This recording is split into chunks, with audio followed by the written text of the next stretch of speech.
Hello mes amis, d'ici José de Lovita. Aujourd'hui je vais vous parler des pièges courants lorsqu'on fixe les objectifs. Parce qu'on m'a dit oui mais il y a beaucoup de choses qui peuvent arriver. Alors qu'est-ce qui peut arriver quand on fait face et on se fixe ses objectifs? Comme j'ai dit, avoir des objectifs c'est génial, c'est bien parfois aussi. Et tomber dans des pièges, il faut les éviter. Ça veut dire des pièges qui nous évitent d'atteindre nos objectifs. Alors, éviter certaines erreurs. Par exemple, le premier, je vous laisse un peu avec ce paysage aussi, du lac Mora. Le premier, c'est fixer des objectifs vagues. Et pourquoi c'est un piège? Parce que quand tes objectifs sont vagues, tu n'as pas une direction claire. Bonjour. Parfois, c'est un piège. Ça veut dire que tes objectifs vagues, tu n'as pas une direction claire. Ça devient difficile de savoir ce que tu dois faire exactement. Par exemple, pour les atteindre, par exemple, objectif vague. Je veux être en forme. C'est vague, mais si tu dis précisément je veux courir 5 km d'ici 30 minutes, 5 km en 30 minutes d'ici 3 mois, c'est déjà plus précis. Comment éviter ce piège? Soit aussi précis que possible. Ça veut dire utiliser des chiffres, des dates, des détails concrets. Deuxième piège, il faut fixer des objectifs réalistes. Ça veut dire, parfois on nous dit aussi fixe des choses en grand, mais si c'est irréaliste, c'est pas, ça te décourage plus rapidement. Ça veut dire, si tu fixes des attentes trop élevées, par exemple, tu risques de te sentir dépassé et de tout abandonner. Je dois faire attention à ces marches. Exemple irréaliste, je veux perdre 10 kg en une semaine. Alors il faut vraiment faire la grève de la faim pour arriver. Plus réaliste, ça veut dire je veux perdre 2 kg par mois pendant par exemple 5 mois. Ça c'est plus réaliste et ça c'est vraiment, il n'y a pas de danger pour la santé. Alors comment éviter ce piège?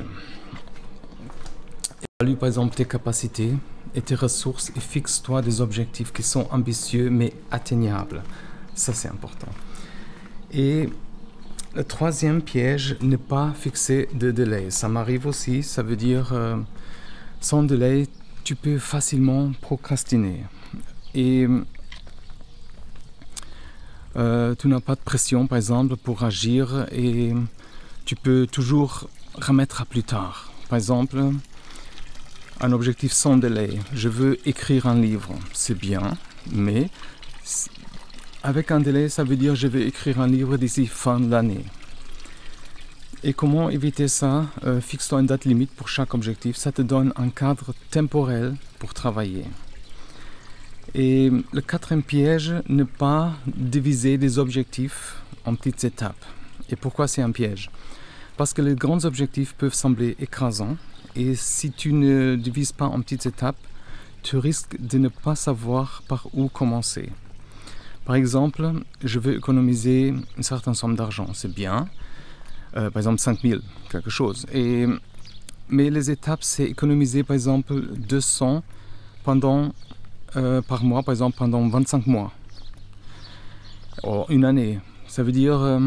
Comment est-ce qu'on peut éviter ça? Divise chaque objectif en petites étapes. Ça rend le processus beaucoup plus facile et moins intimidant. Le cinquième piège, c'est manquer de flexibilité. Je sais qu'on doit se tenir, mais on doit aussi avoir une certaine flexibilité. Pourquoi est-ce que c'est un piège? Parce que la vie, comme tu sais, est pleine de surprises. Si tu es trop rigide avec tes objectifs, tu risques par exemple de te décourager face aux imprévus. Par exemple, un objectif trop rigide, c'est je vais courir tous les jours, peu importe quoi.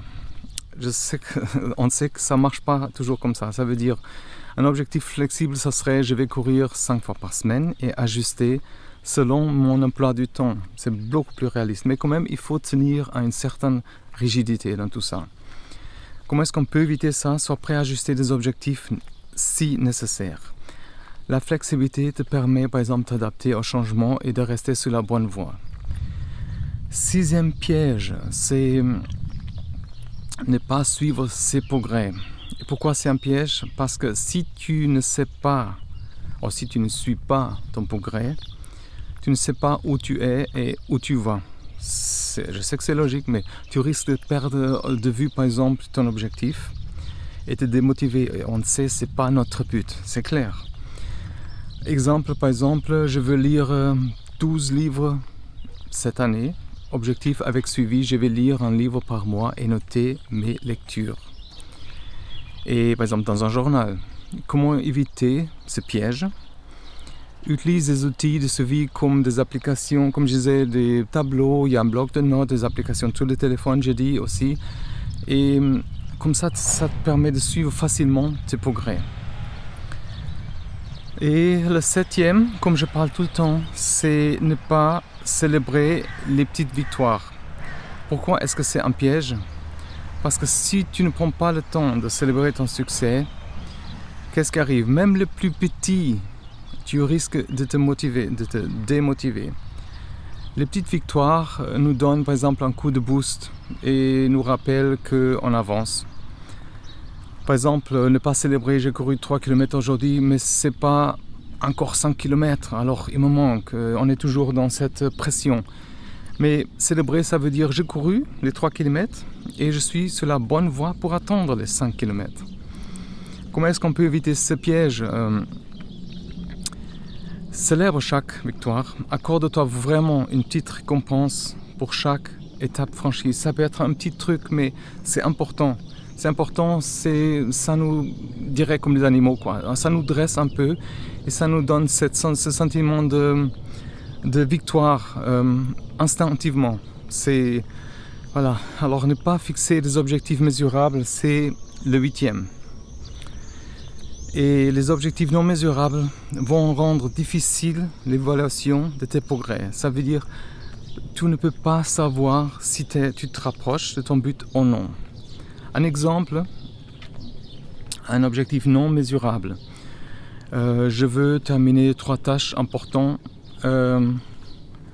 chaque jour. Ça, c'est quand même mesurable.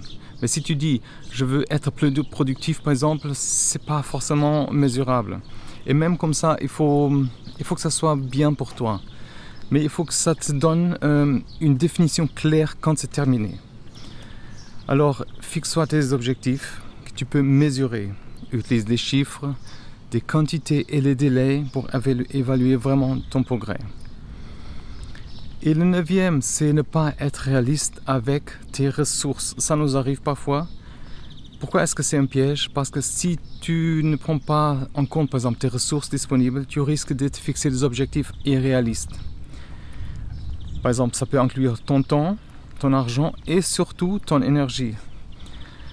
Un objectif irréaliste, par exemple, je veux lancer une entreprise en un mois, sans aucun capital. Alors, plus réaliste, ça sera, par exemple, dire je veux lancer une entreprise en 6 mois et épargner 500 par mois.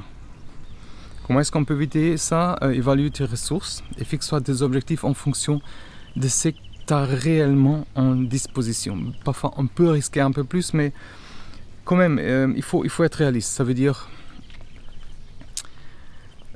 après, on a un autre piège aussi, c'est ne pas aligner les objectifs avec ses valeurs et priorités. Si tes objectifs ne sont pas alignés, par exemple, avec tes valeurs et tes priorités, ça m'arrive aussi, ça m'est déjà arrivé plusieurs fois, tu risques de perdre l'intérêt, par exemple, et de la motivation en cours de route. Exemple, par exemple, d'un objectif non aligné. Je veux travailler 80 heures par semaine pour gagner plus d'argent. Alors, par exemple, tu as valorisé ton temps passé avec ta famille en même temps. C'est pas possible.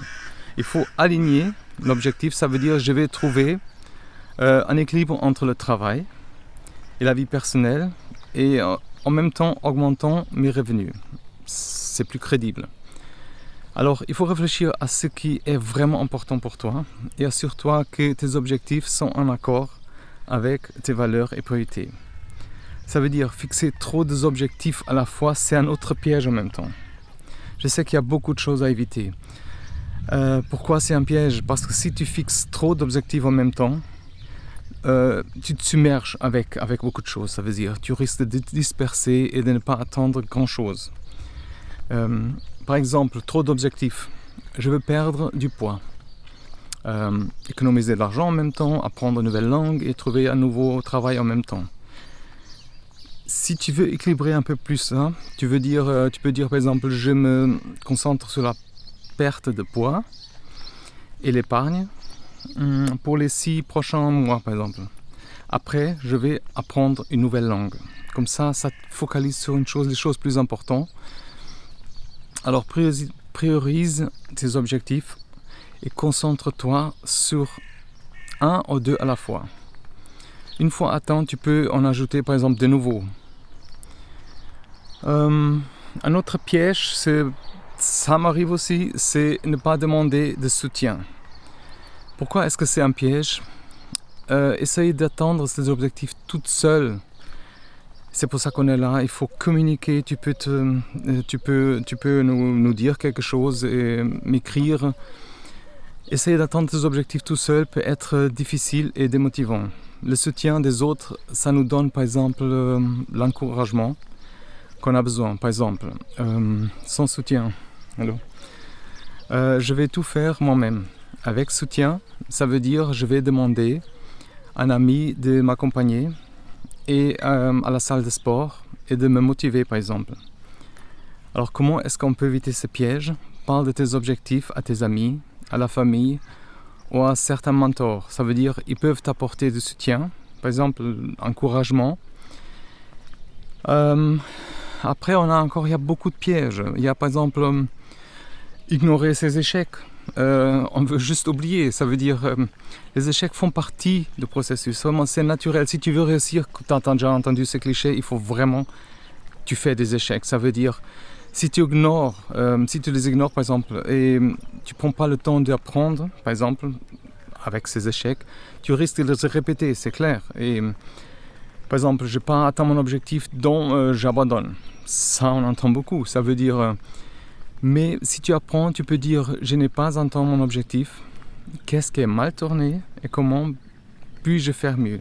Je sais que c'est des choses, c'est cliché, on a toujours entendu ces trucs, mais il faut vraiment se concentrer sur ça.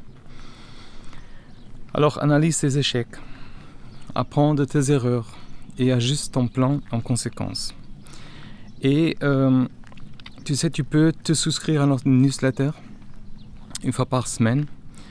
J'envoie ces conseils, pas la même chose en même temps, mais alors il y a beaucoup de choses qu'on peut apprendre de ces ressources. Tu peux souscrire à la newsletter une fois par semaine et aussi communiquer, laisser ton commentaire. Tu peux aussi laisser vraiment un feedback sur ce que tu as besoin pour réussir parfois, qu'est-ce qui manque. Oui, alors il y a encore un autre, c'est manque de discipline par exemple. Pourquoi c'est un piège? Parce que, comme tu sais, la discipline est essentielle pour atteindre des objectifs. Et si on n'a pas de discipline, ça veut dire qu'on risque de se laisser distraire. Ça m'arrive aussi, ça veut dire beaucoup de fois. Mais après, on pense quand même et on dit, bon, ça suffit de se distraire. Exemple, par exemple, je devais courir ce matin, mais je reste au lit. Il y a encore des autres journées, bien sûr.